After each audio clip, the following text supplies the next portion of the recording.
अस्सलाम वालेकुम एवरीवन। अच्छा जी, हम लोग बात करते हैं टाइप 2 डायबिटीज़ की पैथोजेनेसिस की, जिसमें हमने इंसुलिन रेजिस्टेंस की बात की और मैंने आपसे कहा था कि हमारे पास किस तरह ओबेसिटी जो है वो इंसुलिन रेजिस्टेंस कर सकती है। ये बात हम करने लगे थे। जिससे पहले मैंने आपको बताया कि इंसुलिन रेजिस्टेंस होती क्या है और लिवर में वो ग्लूकोनियोजेनेसिस को स्टॉप नहीं कर पाती क्योंकि इंसुलिन होने के बावजूद अपना एक्शन नहीं कर पा रही। इसी तरह स्केलेटल मसल में ग्लूकोज एंटर ही नहीं हो पाता क्योंकि इंसुलिन रेजिस्टेंस है। और एडिपोज टिश्यू में प्रॉब्लम ये होती है कि हमारे पास जो एक्सेस ग्लूकोज है वो जा नहीं पाता और वो भी डिपॉजिट नहीं हो पाता। और दूसरी बात ये कि हमारे पास फ्री फैटी एसिड्स का लेवल जितना ज़्यादा होगा, जितना बंदा ओबीज होगा, जितना उसमें जाहिर सी बात है एक बंदा जो छोड़ दे, अभी इंसुलिन और ग्लूकोज को अगर बंदा छोड़ दे, एक बंदा जिसको ज़रा भी डायबिटीज़ टाइप कोई सीन नहीं है, लेकिन अगर बंदे में ओबेसिटी होती है, ओबेसिटी का मतलब ये है कि वो मोटापा है उसके पास बहुत ज़्यादा एडिपोज टिश्यू है, तो डेफिनेट सी बात है कि जब एक बंदे में एडिपोज टिश्यू ज़्यादा होता है तो उसमें फैटी एसिड का लेवल ब्लड में भी ज़्यादा होता है, फ्री फैटी एसिड ज़्यादा होने लग जाते हैं क्योंकि आपका एंजाइम है एक जो कि एडिपोज टिश्यू, एक तो है जो आपका मतलब टिश्यू की फॉर्म में किसी जगह स्टोर्ड है। सपोज करते हैं एक पर्सन को सेंट्रल ओबेसिटी है, उसका एब्डोमेन में बहुत ज़्यादा फैट है। हम बात करते हैं कौन सी ऐसी चीज़ है कि जिसने जो स्टोर्ड हमारे पास फैट है उसको स्टोर ही रखा हुआ है। तो बेसिकली आपका एक होता है hormone sensitive lipase. Hormone sensitive lipase is your enzyme, जिसका काम ये होता है कि एडिपोज टिश्यू में उसने ब्रेक डाउन करनी होती है एडिपोज टिश्यू की और फ्री फैटी एसिड्स में उसको कन्वर्ट करना होता है। ठीक है, ये एडिपोज टिश्यू है ना जो स्टोर्ड फॉर्म में, इसको ब्रेक करके इसको फ्री फैटी एसिड बना देता है। अब हमारे पास जो हार्मोन सेंसिटिव लाइपेज एंजाइम है, अगर इसका फंक्शन नॉर्मल है, जितना मतलब नॉर्मल हालात में फ्री फैटी एसिड चाहिए, जाहिर सी बात है एडिपोज टिश्यू सारा स्टोर भी तो नहीं होता, उसमें से कुछ आपका एलडीएल कोलेस्ट्रॉल की फॉर्म में निकल जाता है, कुछ एचडीएल होता है वगैरह वगैरह। तो आपका जो हार्मोन सेंसिटिव लाइपेज है एक नॉर्मल हद तक उसका फंक्शन होना चाहिए और उसके बाद उसको स्टॉप हो जाना चाहिए ताकि excessive adipose tissue break down ना हो। अब हमारे पास होता क्या है ना कि इस हार्मोन सेंसिटिव लाइपेज के फंक्शन को भी इनहिबिट करने वाला काम जो है वो इंसुलिन कर रही होती है। मतलब ये इसको कहती है कि भाई तू बस कर दे ताकि एडिपोज टिश्यू की फॉर्म में रहे और फ्री फैटी एसिड ज्यादा ना हो। और फ्री फैटी एसिड जितना ज्यादा होगा उतना ही इंसुलिन रेजिस्टेंस भी बढ़ती जाएगी। ये भी बात आपने याद रखनी है। यानी कि एक बंदा जो ओबीस है, जो बहुत मोटा है, जिसके अंदर वैसे ही फैट ज्यादा है, उसके अंदर जाहिर हार्मोन सेंसिटिव लाइपेज का फंक्शन भी ज्यादा होगा, एडिपोज टिश्यू ब्रेक डाउन होगा फ्री फैटी एसिड में उसकी बॉडी में, क्योंकि फैट नेचुरली ज्यादा है तो फ्री फैटी एसिड भी ज्यादा होगा। उस फ्री फैटी एसिड के ज्यादा होने की वजह से इंसुलिन होने के बावजूद अपना काम नहीं कर पाती और रेजिस्टेंस पैदा हो जाती है। ये बात याद रखनी है कि ओबीस बंदों में चाहे डायबिटीज ना हो, डायबिटीज टाइप 2 तो तब स्टेब्लिश हम उसे कहते हैं ना जब उसके डिफरेंट लेवल टाइम्स पे उसका ब्लड ग्लूकोज लेवल हाई रहे मुसलसल और साथ इंसुलिन रेजिस्टेंस भी हो और इनएडिक्वेट सिक्रीशन भी हो। लेकिन एक बंदा जो ओबीस होता है उसमें ये तो डेफिनेट सी बात है कि हाइपरग्लाइसीमिया होगा ही होगा। क्यों होगा?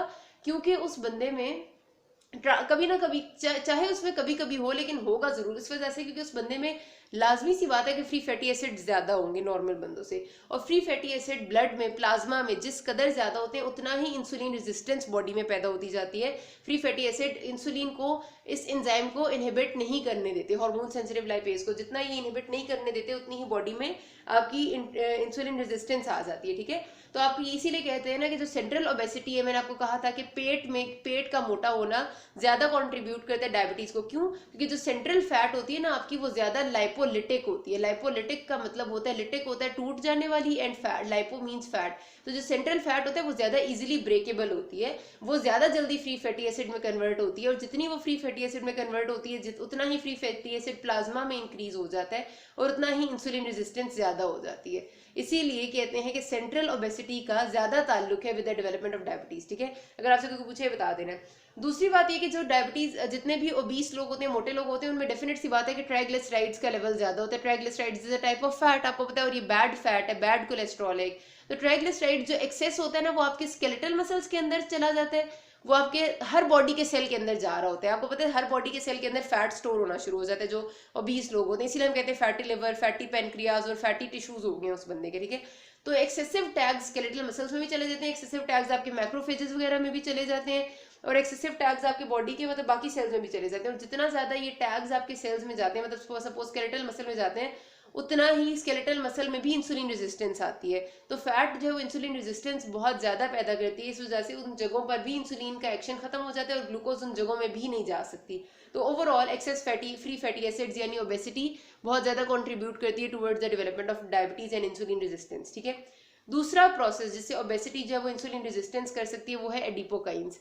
अब आपका जो एडिपोज टिश्यू है ना, आप उसको समझे कि सिर्फ वो टिश्यू नहीं है, वो एक पूरा का पूरा ग्लैंड आप समझ लें, जो कि बहुत सारे हार्मोन्स भी सिक्रीट करता है, डिपेंडिंग अपॉन द पर्सन का स्टेटस कैसे है, पर्सन को किन चीजों की ज्यादा जरूरत है। ठीक है, जो हार्मोन्स आपका एडिपोज टिश्यू सिक्रीट करते हैं उनको कलेक्टिवली एडिपोकाइंस कहते हैं। सही हो गया। अब इन एडिपोकाइंस में हमारे पास ऐसे हार्मोन्स भी हैं जो कि आपका ब्लड ग्लूकोज लेवल को ज्यादा कर देते हैं, हाइपरग्लाइसीमिया करने वाले हैं, यानी कि जो आपके इंसुलिन को इनहिबिट करेंगे। और एडिपोकाइंस में ऐसे हार्मोन्स भी हैं जो कि इंसुलिन सेंसिटिविटी को इंक्रीज करते हैं, मतलब कि ब्लड ग्लूकोज लेवल को लो करने में हेल्प करते हैं। ठीक है, ब्लड को लो करते हैं। और ऐसे हार्मोन्स को हम कहते हैं एडिपोनेक्टिन्स, नाम याद रखना है। ठीक है, एडिपोनेक्टिन्स और एडिपोकाइंस को बच्चे बहुत ज्यादा मिक्स करते हैं। एडिपोकाइंस ओवरऑल सारे हार्मोन्स का नाम है जो एडिपोज टिश्यू सिक्रीट करते हैं, और उन एडिपोकाइंस में से वो वाला हार्मोन जो इंसुलिन सेंसिटिविटी को इंक्रीज करता है और ब्लड ग्लूकोज लेवल को लो करता है, उसको हम एडिपोनेक्टिन कहते हैं। जितना एक बंदा जो नॉर्मल है, जाहिर है हर बंदे में एडिपोज टिश्यू तो है, एक बंदा जो नॉर्मल वेट का है, जिसमें कोई ओबेसिटी नहीं है, उसमें ये हार्मोन्स बिल्कुल नॉर्मल अमाउंट में सिक्रीट हो रहे होते हैं। इस तरह से हो रहे होते हैं कि ना तो इंसुलिन को, मतलब ना तो बॉडी में हाइपरग्लाइसीमिया की स्टेट मेंटेन रही होती है और ना ही ब्लड ग्लूकोज लेवल ज्यादा लो हो रहा होता है, मतलब नॉर्मल हद तक मेंटेन रखते हैं सब कुछ। लेकिन एक बंदा जो बहुत ज्यादा ओबीस होता है ना, जिस जिस तरह आपकी ओबेसिटी बढ़ती जाती है, जिस जिस तरह मोटापा ज्यादा होता जाता है, उस तरह एडिपोनेक्टिन का लेवल कम होता जाता है, याद रखना। ऐसा नहीं है कि जितना एडिपोज टिश्यू ज्यादा होगा उतने ही दोनों हार्मोन ज्यादा सिक्रीट होंगे, ऐसा नहीं है। जितना एडिपोज टिश्यू ज्यादा होता जाता है उतना ही एडिपोनेक्टिन कम होता जाएगा, और ये वाला हार्मोन जो हाइपरग्लाइसीमिया करते हैं ये बढ़ता जाएगा। तो उस वजह से जो आपके ओबीस लोग होते हैं उनमें एडिपोनेक्टिन की कमी और हाइपरग्लाइसीमिया वाले हार्मोन्स की ज्यादती भी आपकी इंसुलिन रेजिस्टेंस और मतलब डायबिटीज की कंट्रीब्यूटर बनती है। तीसरी चीज ये है हमारे पास इन्फ्लेमेशन। अभी मैंने आपसे क्या जिक्र किया था यहाँ पे कि जितना एक्सेस टैग्स या ट्राइग्लिसराइड्स बॉडी में होते हैं उतने ही वो आपके सेल्स ऑफ बॉडी में जाते हैं, मैक्रोफेजेस में जाएंगे और सेल्स में जाएंगे।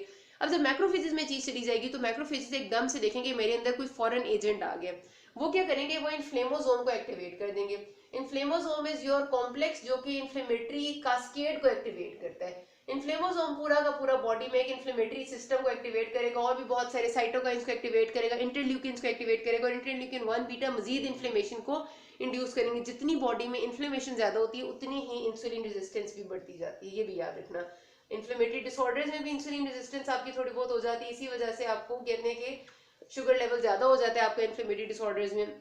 दूसरा, आपका इन्फ्लेमेशन इस तरह एक्टिवेट होगी तब भी इंसुलिन रेजिस्टेंस बढ़ जाएगी, तो it can contribute to hyperglycaemia. तो ये आपके बेसिकली 3 मैकेनिज्म है जो ओबेसिटी में चल रहे होते हैं, जो कि इंसुलिन रेजिस्टेंस बनाते हैं और फिर इनसे डायबिटीज की डेवलपमेंट स्टार्ट हो जाती है। तो इसीलिए मोटे लोगों में डायबिटीज का होना बहुत ज्यादा कॉमन है।